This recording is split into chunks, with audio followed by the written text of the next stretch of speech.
한나는 엘가나에게서 다른 사람보다 더 값진 몫을 받았습니다.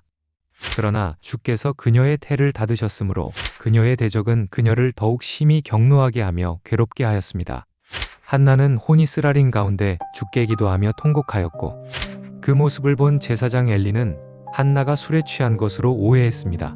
일부 학자들은 당시 절기의 음주 관행과 관련된 규정을 배경으로 엘리가 한나의 통곡마저 술에 취한 사람의 행동으로 오인했을 가능성을 제기합니다. 매년 반복되는 절기와 제사 자리에서 엘리가 오랜 세월 보아온 것이 하나님을 간절히 찾는 사람들의 모습보다 술에 취해 흐트러진 사람들의 모습이었다면 한나의 통곡마저 그렇게 보였을지도 모릅니다. 이는 앞으로 드러날 엘리 제사장 가문의 영적 타락과 엘리의 매너리즘을 암시하는 서막이었을지도 모릅니다. 한나는 기도 응답으로 사무엘을 얻었고 이후 세 아들과 두 딸을 더 얻게 됩니다.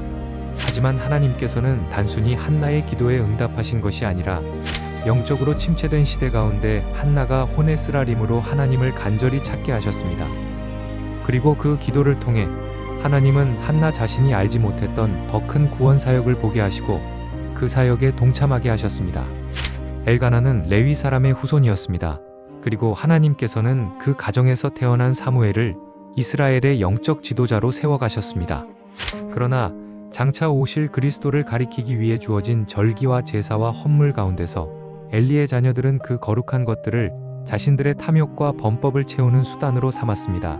하나님께서는 엘리의 가문을 통해서만 자신의 말씀을 이어가신 것이 아니었습니다. 아직 주를 알지 못하였고 주의 말씀도 알지 못하던 어린 사무엘에게 하나님께서 나타나셨습니다. 놀라운 계시를 받은 사무엘은 두려워하였지만 그 두려움 가운데서도 아침이 되자 평소와 같이 주의 진문을 여는 자신의 일들을 충실히 행했습니다.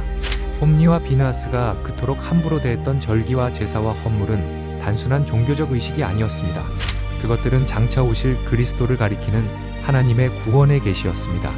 하나님께서는 절기와 제사와 헌물을 통해 이스라엘이 눈으로 보고 손으로 행하게 하심으로써 하나님의 질서와 구원 계획을 마음 깊이 깨닫도록 하셨습니다. 그러나 그것을 가르치고 행해야 할 제사장들이 백성들의 어린 양을 직접 잡아 제사를 드리는 그 자리에서조차 그 거룩한 의미를 바라보지 못하고 눈앞의 고깃 덩어리를 자신의 탐욕을 채울 것으로 바라보았습니다. 그러나 훗날 다윗은 그 의미를 바라보며 이렇게 고백합니다. 오, 내 혼아, 주를 찬송하라. 내 속에 있는 모든 것들아, 그분의 거룩하신 이름을 찬송하라. 이제 왕의 시대를 알리는 언약궤 이야기가 시작됩니다.